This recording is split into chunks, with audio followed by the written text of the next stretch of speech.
دوستو آج ہم اس ہستی کے بارے میں بات کرنے جا رہے ہیں جنہیں انبیاء اور رسولوں کے بعد صحابی میں سب سے بڑا مقام ملا۔ اس شخص کا نام حضرت ابو بکر رضی اللہ تعالی عنہ ہے۔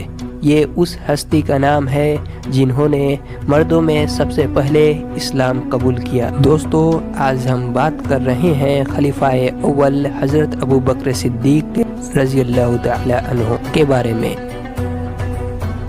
حضرت ابو بکر صدیق رضی اللہ تعالی عنہ خود فرماتے ہیں کہ میں نے کبھی زمانہ جاہلیت سے لے کر ابھی تک کسی بتوں کے سامنے سجدہ نہیں کیا۔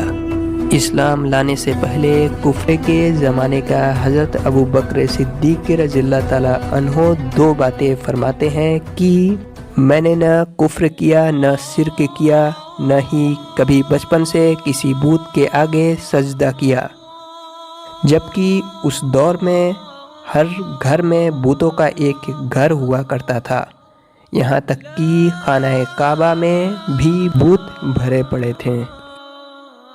دوستو آپ کو بتاتے چلیں کہ حضرت ابو بکر صدیق رضی اللہ تعالی عنہ نے نبی کریم کا اس وقت بھی ساتھ دیا تھا جب سارے مکہ والے نبی کریم کے دشمن ہوا کرتے تھے۔ میرے رسول کریم صلی اللہ علیہ وسلم نے فرمایا، میرے ساتھ جس نے نیکی کی میں نے بدلہ چکا دیا ہے، لیکن ابو بکر کا میں نے بدلہ دیا ہی نہیں۔